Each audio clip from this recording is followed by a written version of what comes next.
έχω οξυγόνο για εκείνες τις φωνές. Βγαίνουμε στον δρόμο.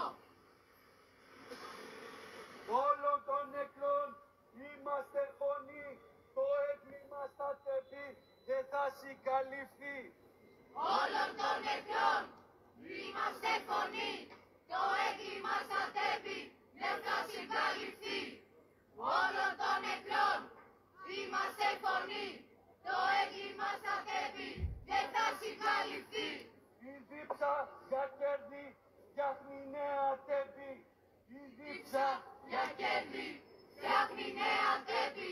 Η δίψα για κέρδη φτιάχνει νέα τέπη.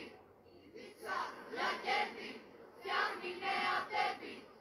λέει ένα παιδί, δεν έχω οξυγόνο για εκείνες τις... I'm all for protesting, rage against the machine, and all of that jazz. Always was for it, but I personally think they're using Ireland as a platform to do it. It's something to do with Greece. They're speaking in Greek. I don't know what it is, something about poor people.